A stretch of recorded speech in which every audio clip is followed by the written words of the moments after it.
Noong umuwi tayo ng Cavite, dumalaw tayo dito sa paborito nating bike shop, itong Supreme Bikes PH. Located sila sa Daang Hari Road, Molino, Bacoor. Tapat lang sila ng Verdana Homes. Kita nyo naman maluwag yung pwesto nila at may parking space para sa mga sasakyan nyo. Halos lahat ng kailangan nyo nandito na. Ayun nga, nagtitingin ako ng sapatos. Ito yung pan-triathlon sapatos, gawa ng Bond. Yung mga pan-triathlon kasi ng sapatos, design siya para madaling hubarin at madali ding isuot. Official distributor sila ng Bond, kaya kumpleto sila ng mga model na available. Bukod sa Bond, meron din sila mga Shimano, katulad nga itong RX-8 na tinitingnan ko. Maganda yung kulay niya at marami pang sizes at kulay na available. Kumpleto din sila ng mga Vittoria tires, no? Nakita nyo, meron sila pang mountain bike, pang road bike, and syempre katulad ng ginagamit ko, yung Vittoria Corsa Next. Meron din sila dyan ng Vittoria Corsa Pro, yung pang pro level or yung pang karera nila na gulong. Meron din sila yung bagong labas na Vittoria Ride Armor. Ito yung pinaka-latest na gulong from Vittoria na sabi nila maganda para sa mga mahilig mag-long ride dahil matibay siya. Yan, bagay na bagay kagawad yung gulong na yan. Meron din silang iba't ibang klase ng tubeless sealant, pero ito yung ginagamit ko.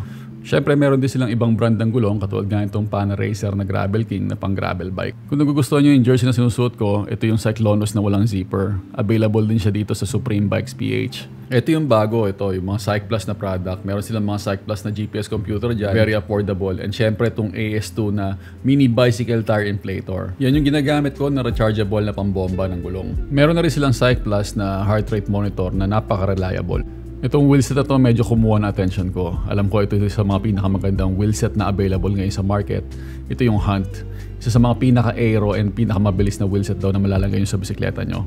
Aside sa mga bike parts and cycling kits na mabibili nyo dito, pwede rin kayo magpa-service ng bisikleta. Kita nyo naman maganda yung mga gamit nila. And ayan nga si Kagawad, ini-inspect yung time trial na sinaservice nila. Marami nagpapagawa at nagpapaservice ng bike dito kasi magaling naman daw yung mekaniko. Lalo na yung mga nagbabike dyan sa Daang Reyna at saka yung mga triathlete na nakatira dyan sa Alabang and sa Molino area. Dyan sila nagpapagawa ng bike. Meron din pala sila mga built bike dito, no? So kung wala pa kayong bisikleta, baka ito ng Cervelo na to na nakadisplay ang para sa inyo. Kung di pa kayo nakakapasyal sa store nila, pasyalan nyo na, baka nandito na yung hinahanap nyo.